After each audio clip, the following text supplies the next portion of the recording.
একাদশ শ্রেণী অর্থাৎ ক্লাস 11-এর দ্বিতীয় সেমিস্টারের সমস্ত ছাত্রছাত্রীদের বাংলা বিষয়ের যে সহায়ক পাঠ অংশটি পড়তে হচ্ছে, সেখানে তোমাদের সৈয়দ মুজতবা আলীর লেখা পঞ্চতন্ত্র নামক গল্পগ্রন্থের মোট নির্বাচিত 4টি গল্প পড়তে হবে। ইতিমধ্যেই আমাদের চ্যানেলে কিন্তু সেই 4টি গল্পের মধ্যে থেকে যে দ্বিতীয় গল্পটি অর্থাৎ আজব শহর কলকাতা, এই গল্পটির আলোচনা ইতিমধ্যেই আপলোড করা হয়েছে। তোমরা যদি না দেখে থাকো তাহলে কিন্তু অবশ্যই দেখো, আই বাটনে লিঙ্ক আসছে, সেই লিঙ্ক থেকে কিন্তু তোমরা অবশ্যই আজব শহর কলকাতা রচনার সম্পূর্ণ আলোচনা দেখে নিতে পারবে। আজকে আমরা যে টপিকটা নিয়ে আলোচনা করব সেটা তোমাদের যে তৃতীয় গল্প রয়েছে অর্থাৎ সৈয়দ মুজতবা আলীর লেখা পঞ্চতন্ত্র নামক গল্পগ্রন্থের 22 সংখ্যক যে গল্পটি রয়েছে সেটি আমাদের তৃতীয় গল্প হিসেবে নির্বাচিত হয়েছে। গল্পটির নাম হলো 25শে বৈশাখ। এবার বলো তো, 25শে বৈশাখ নামটা শুনলে সবার আগে আমাদের কার কথা মনে পড়ে? একদম ঠিক তাই, আমাদের পরম পূজনীয় কবিগুরু রবীন্দ্রনাথ ঠাকুরের কথা।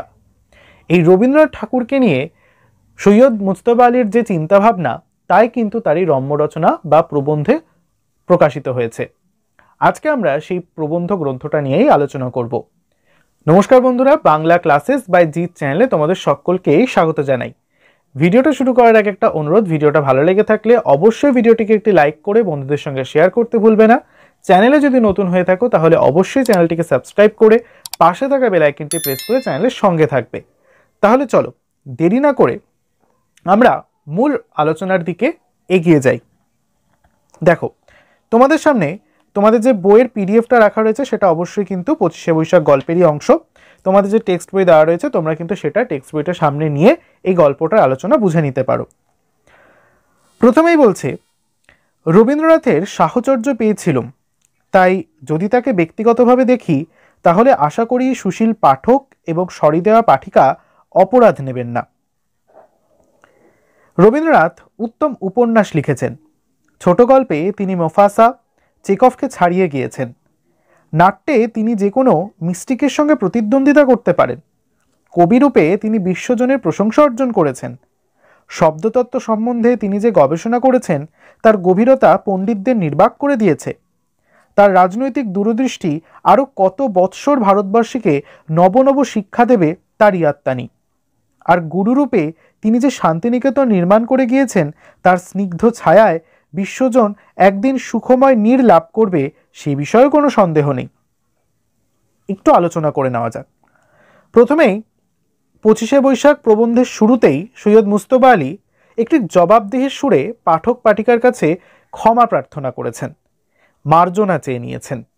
কারণ রবীন্দ্রনাথের সাহচর্য বা রবীন্দ্রনাথের সান্নিধ্য তিনি পেয়েছিলেন বলেই এই আলোচনায় তার ব্যক্তিগত যে দৃষ্টিভঙ্গি প্রকাশিত হচ্ছে তার জন্য তিনি ক্ষমা প্রার্থী। তার জন্যই তিনি সুশীল পাঠক এবং সহৃদয়া পাঠিকা অর্থাৎ আমরা যারা পাঠক পাঠিকা রয়েছে তাদের কাছে ক্ষমা প্রার্থী। যেহেতু তিনি রবীন্দ্রনাথকে নিজের দৃষ্টিভঙ্গি দিয়ে এই প্রবন্ধ গ্রন্থে বিশ্লেষণ করছেন, তাই জন্য এটি অনেকের খারাপও লাগতে পারে আবার ভালোও লাগতে পারে। তাই জন্যই এরকম একটা শ্লেষ সূচক মার্জনা তিনি চেয়ে নিয়েছেন প্রথমেই। তিনি বলছেন, শান্তিনিকেতনে তার এক ছোটবেলার গল্প।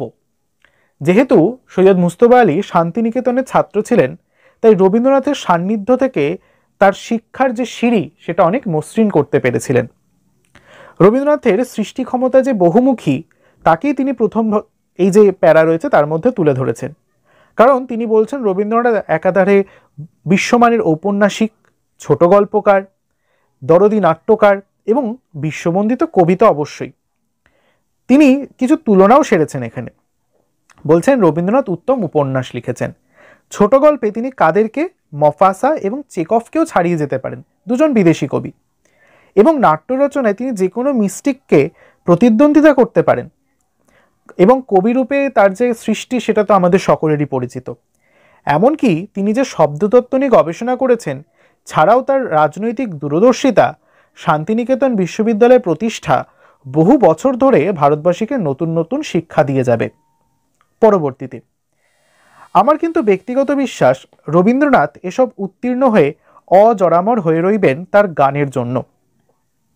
এ সকল বিবিধ কর্মকাণ্ড সত্ত্বেও প্রাবন্ধিকের একটা ব্যক্তিগত মত বা বিশ্বাস রয়েছে। সবকিছুর ঊর্ধ্বে রবীন্দ্রনাথের হচ্ছে গানটাই তার কাছে সর্বশ্রেষ্ঠ। এই গানের জন্যই তিনি অজেয় ও অমর হয়ে থাকবেন। অজরামর শব্দটির অর্থ হচ্ছে যাকে জরা ব্যাধি স্পর্শ করতে পারবে না, তিনি চিরকাল অমর হয়ে থাকবেন। অর্থাৎ রবীন্দ্রনাথ চিরকাল যে জিনিসটা বা যে কাজের মধ্যে দিয়ে অমর হয়ে থাকবেন সেটা তার হচ্ছে গান। তার গান সৃষ্টির জন্য তিনি চিরকাল অজরামর হয়ে থাকবেন। প্রাবন্ধিক বলছেন, সুরের দিক থেকে বিচার করব না। সুরিত শান্তিদেব ঘোষ তার রবীন্দ্রসঙ্গীতে এমন কোন জিনিস বাদ দেননি যে সম্বন্ধে আমি আর পাঁচজনকে কিছু বলে পারি। আমি বিচার করছি কিংবা বলুন মুগ্ধ হয়ে ভাবি যে কতকগুলো অপূর্ব গুণের সমন্বয় হলে পর এরকম গান সৃষ্টি হতে পারে। সামান্য যে দু চারটে ভাষা জানি তার ভিতর আমি চিরজীবন যে রসের সন্ধান করেছি সে হচ্ছে গীতিরস। শেলি, কিটস, গেটে, হাইনে, হাফিজ আত্তার, কালিদাস, জয়দেব, গালিব জৌক এদের গান বলুন কবিতা বলুন সব কিছুর রসাস্বাদ করে এ জীবন ধন্য মেনেছি, কিন্তু সঙ্গে সঙ্গে বারবার বলেছি এমনটি আর পড়িল না চোখে আমার যেমন আছে। একটু বিশ্লেষণ করলে বলা যায়, কারণ কবিগুরু শুধু কবি নন, কথাসাহিত্যিক, নাট্যকার বা গীতিকারও বটে।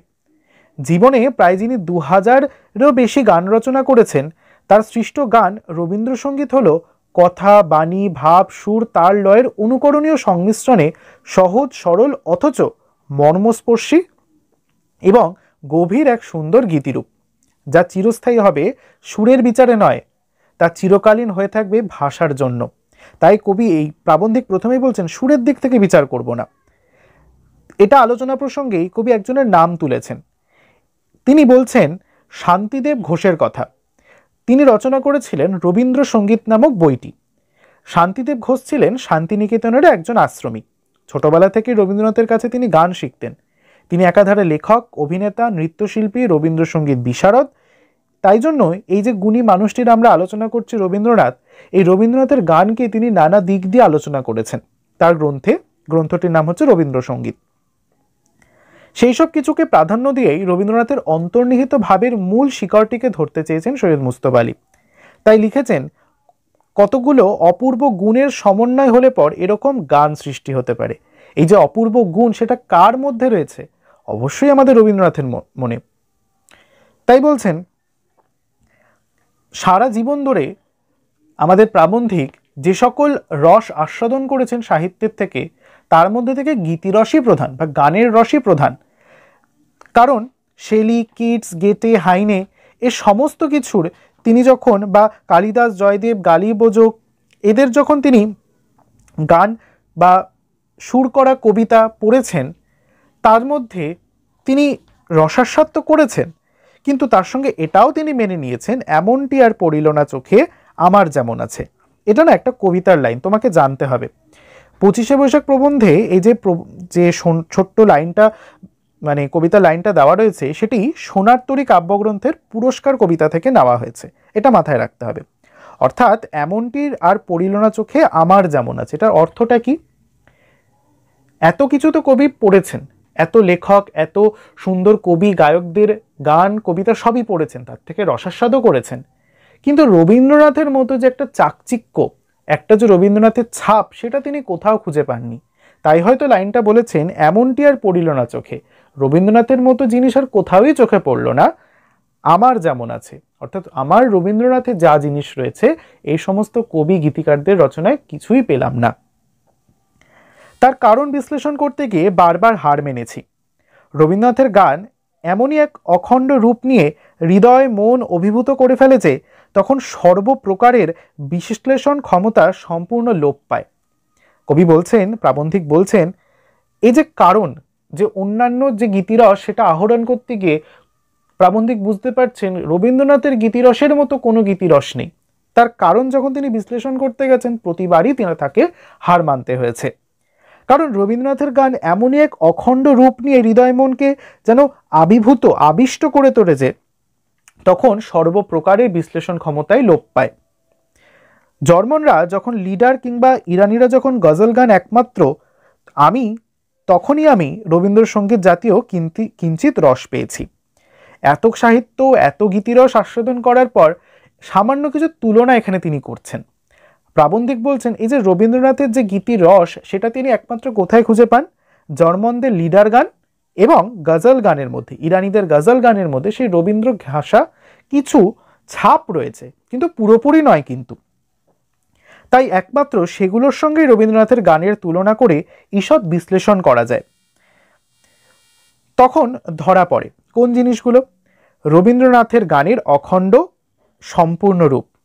বহু লিডার এবং গজল শুনে মনে হয়েছে এ গান অপূর্ব, এই গান যদি আরও অনেকক্ষণ ধরে চলতো তবে আরও ভালো লাগতো। অর্থাৎ শুধু যে অতৃপ্ত রেখে গিয়েছে তাই নয়, অসম্পূর্ণ বলেই মনে হয়েছে এই লিডার বা গজল আরও কিছুক্ষণ ধরে চলতে পারত। প্রাবন্ধিকের মনে হচ্ছে রবীন্দ্রনাথের গানের অখণ্ড স্বরূপ এবং সম্পূর্ণ রূপ তখনই ধরা পড়বে যখন তিনি লিডার বা গজল গানটাকে পুরোটা শুনছেন, এবং শুনতে গিয়ে শেষে প্রাবন্ধিকের মনে হচ্ছে যে এই গানটা আরও কিছুক্ষণ থাকলে ভালো হতো বা আরও কিছুক্ষণ বাজলে বোঝা যেত। অর্থাৎ অতৃপ্ত একটা বাসনা গানে শেষে কিন্তু এই গানগুলোর মধ্যে রয়ে গেছে। রবীন্দ্রনাথের গান কখনোই অসম্পূর্ণরূপে তোমার সামনে দাঁড়ায়নি, আমার সামনে দাঁড়ায়নি। তার গান শুনে যদি কখনো মনে হয় থাকে এ গান আমাকে অতৃপ্ত রেখে গেল, তবে তার কারণ অসম্পূর্ণতা নয়, তার কারণ অতিশয় উচ্চাঙ্গের রসসৃষ্টি মাত্রই ব্যঞ্জনা এবং ধ্বনি প্রধান।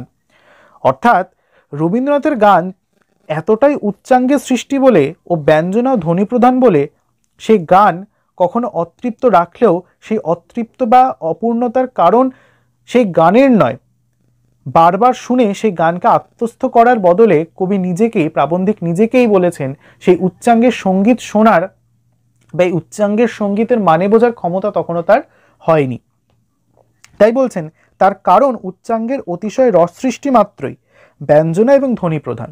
অর্থাৎ রবীন্দ্রনাথের গান এতটাই উচ্চাঙ্গের সৃষ্টি যা প্রাবন্ধিকের সেই ক্ষুদ্র মনে বারবার না শুনলে বুঝতে পারবেন না। তার ধর্ম সম্পূর্ণ অতৃপ্ত করে ও ব্যঞ্জনার অতৃপ্তি দিয়ে হৃদয় মন ভরে দেওয়া। সেই গানের ধর্ম হচ্ছে অতৃপ্ত করে ব্যঞ্জনার অতৃপ্তির দ্বারা হৃদয় মনকে ভরে দেওয়া। তখন মনে হয় এই গান আমার সামনে যে ভুবন গড়ে দিয়ে গেল তার প্রথম পরিচয়ে তার সব কিছু আমার জানা হলো না বটে, কিন্তু খিদে নেই, আবার শুনবো, তখন সেই ভুবনের আরও অনেকখানি আমার কাছে উদ্ভাসিত হয়ে উঠবে। আর এমনি করে একদিন যে ভুবন আমার নিতান্ত আপন হয়ে উঠবে কোনো সন্দেহ নেই, এরকম ধারাই হয়ে থাকে। কিন্তু আরেকটি কথা তার চেয়েও সত্য, রবীন্দ্রনাথের কোনো গানই কখনো নিজেকে সম্পূর্ণ নিঃশেষ করে না। রবীন্দ্রসঙ্গীতের একটা ব্যাপার রয়েছে, সেটা প্রাবন্ধিক এখানে খোলাখুলিভাবেই বলেছেন যে রবীন্দ্রসঙ্গীতকে বুঝতে গেলে, তার যে উচ্চাঙ্গ রসসৃষ্টি সেটাকে বুঝতে গেলে আমাকে সেটাকে বারে বারে শুনতে হবে, কারণ একবারে তার মানে বোঝা কিন্তু সম্ভব নয়। তাই সেটা যখন প্রাবন্ধিক বারে বারে শুনবেন এবং নিজের মনের মধ্যে যে একটা চিন্তা জগৎ গড়ে সেটাকে বোঝার চেষ্টা করবেন, একটা সময় গিয়ে কিন্তু এই উচ্চাঙ্গের রসসৃষ্টির যে মার্গ, যে পথ, সেটাকে তিনি ঠিক খুঁজে বার করবেন। তাই তিনি বলেছেন এমনি করেই একদিন সেই ভুবন আমার নিতান্ত আপন হয়ে উঠবে, অর্থাৎ একদিন ঠিক তিনি এই গানের অর্থ বুঝে যাবেন। কোনো সন্দেহ নেই এরমটাই হয়ে থাকে। আরেকটি সত্য কথা কি, রবীন্দ্রনাথের কোনো গানই কখনো নিজেকে সম্পূর্ণরূপে নিঃশেষ করে দিয়ে যায় না। বোঝা গেল? শব্দের চয়ন, যে শব্দগুলো বিশেষ স্থলে সংস্থাপন এবং হৃদয় মনকে অভাবিত কল্পনাতীত নূতন শব্দের ভিতর দিয়ে উন্মুখ রেখে রেখে ভাবে, অর্থে মাধুর্যের পরিসমাপ্তিতে পৌঁছে দিয়ে গান যখন সাঙ্গ হয় তখন প্রতিবারই হৃদয়ঙ্গম করি এ গান আর অন্য রূপ নিতে পারত না। নটরাজের মূর্তি দেখে যেমন মনে হয় নটরাজ অন্য কোনো অঙ্গভঙ্গি দিয়ে আমার চোখের সামনে নৃত্যকে রূপায়িত করতে পারতেন না, তাই বলি নটরাজের প্রত্যেকটি অঙ্গভঙ্গির মতো রবীন্দ্রনাথের গানের প্রত্যেকটি শব্দ। খুব ইম্পর্টেন্ট একটা তুলনা এখানে করেছেন। রবীন্দ্রসঙ্গীতে শব্দের যে চয়ন আছে, সংস্থাপনের যে ভাব রয়েছে, অর্থ মাধুর্য রয়েছে, তা অতুলনীয়। ফলে গান শেষ হলে মনে হয় এই গান অন্য কোনো রূপে উপস্থাপিত হতেই পারত না। নটরাজের প্রতিটি অঙ্গভঙ্গি যেমন যথাযথ, তেমনি রবীন্দ্র গানের প্রতিটি শব্দও যেন বিকল্পহীন। রবীন্দ্রসঙ্গীতের প্রত্যেকটি শব্দ এপাশ ওপাশ করলে তার মানেটাই যেন পাল্টে যাবে। তাই রবীন্দ্রনাথ যেভাবে লিখে গেছেন, যেভাবে যেই শব্দ যেখানে রেখে গেছেন, সেই শব্দটা যেন সেখানেই তার চরিতার্থ রূপ পাচ্ছে। লক্ষ্য করেছেন নিশ্চয়ই, চমৎকার সুর, তাল, জ্ঞান, মধুরতম কণ্ঠ, তবু কোনো কোনো গায়কের গাওয়া রবীন্দ্রনাথের গান ফিকে, পানসে, অর্থাৎ ফ্ল্যাট বলে মনে হয়। কেন এরকম ধারা হয় তার কারণ অনুসন্ধান করলে অধিকাংশ স্থলেই দেখতে পাবেন গায়কের যথেষ্ট শব্দ সম্মান বোধ নেই বলে প্রতিটি শব্দ রসিয়ে রসিয়ে গাইছেন না, তাই যেন নটরাজের প্রতিটি অঙ্গ আড়ষ্ট হয়ে গিয়ে তার নৃত্য বদ্ধ হয়ে গেল। সুর তালে পারদর্শী মধুরতম কণ্ঠের অধিকারী গায়কের গানেও মাঝে মধ্যে কিন্তু প্রাণের পরিচয় আমরা নাও পেতে পারি। প্রতিটি শব্দকে প্রাপ্য সম্মান দিয়ে রসপূর্ণ করে গাইতে না পারলে সেই গায়ক ব্যর্থ হয়। তাই জন্যই বলছেন কবি, যেমন অঙ্গ সঞ্চালনে কিঞ্চিত ত্রুটি হলে নটরাজের নৃত্য থমকে যেতে পারে, তেমনি নৃত্যরত নটরাজের মূর্তির একটি পা মাটিতে অন্য একটি ওপরে যেভাবে মূর্তিমান রয়েছেন সেভাবেই তাকে আমরা নটরাজ বলে চিহ্নিত করছি। রবীন্দ্রনাথের গানটাও কিন্তু তেমন। আমরা যদি সেই শব্দগুলোকে সুন্দর করে চয়ন করে গুছিয়ে না বলতে পারি, রবীন্দ্রনাথের গানের কিন্তু মূল অর্থটা, মূল ভাবটা আমাদের সামনে প্রকাশিত হবে না। মৃত্তিকার বন্ধন থেকে রবীন্দ্রনাথ কত শতবার আমাদের নিয়ে গিয়েছেন নীলাম্বরের মর্ম মাঝে। আবার যখন তিনি আমাদের পৃথিবীতে ফিরিয়ে নিয়ে আসেন, তখন এই মৃত্তিকার স্বর্গের চেয়ে অধিকতর মধুময় হয়ে ওঠে। তারায় তারায় দীপ্তি শিখার অগ্নিজলে নিদ্রাবিহীন গগনতলে। আরও একটি কবিতার লাইন আমরা পাচ্ছি এখানে। প্রাবন্ধিক বলছেন, আমরা তো মৃত্তিকাস্থিত বা মাটিতে বসবাসকারী মানুষ। রবীন্দ্রনাথের গান শুনলে রবীন্দ্রনাথ কল্পনার জগতে এই মৃত্তিকার মানুষকে কখনো স্বর্গলোকে নিয়ে যাচ্ছেন, আবার স্বর্গলোকে গিয়ে সেই অপূর্ব দর্শন করে আবার সেই মানবরূপকে পুনরায় মাটিতে সেই মানুষকে ফিরিয়ে নিয়ে আসছেন। তাই বলছে, তারায় তারায় দীপ্তি শিখার অগ্নি জেলে নিদ্রাবিহীন গগনতলে। এটি একটি রবীন্দ্রসঙ্গীতের অংশ। এটি গীতবিতানের ৭৭ সংখ্যক গান, বোঝা গেল, যার স্বরলিপিকার হচ্ছেন দীনেন্দ্রনাথ ঠাকুর। শুনে কি কল্পনা করতে পারি যে এই অলোক মাতাল স্বর্গসভার মহাঙ্গন হেথায় ছিল কোন যুগে মোর নিমন্ত্রণ। তারপর যখন মনকে তৈরি করলুম সেই স্বর্গসভার নবনব অভিজ্ঞতার জন্য, তখন আবার হঠাৎ আমি কালের সাগরে পাড়ি দিয়ে এলেম চলে নিদ্রাবিহীন গগনতলে। তারপর এ ধারার কি অপরূপ বর্ণনা। হেতা মন্দমধুর কানাকানি জলের স্থলে শ্যামল মাটির ধরাতলে, হেতা ঘাসে ঘাসে রঙিন ফুলের আলিম্পন, বনের পথে আধার আলোয় আলিঙ্গন। খুব সুন্দর একটা ব্যাখ্যা দিয়েছেন কবি। প্রাবন্ধিক বলছেন যে এই যে মাটির মানুষকে রবীন্দ্রনাথ উচ্চাঙ্গের সঙ্গীতের দ্বারা স্বর্গলোকে নিয়ে যাচ্ছেন, আবার কিছু শব্দের হেরফের করে সেই স্বর্গলোক থেকে সেই মানুষকে আবার পৃথিবীতে ফিরিয়ে আনছেন।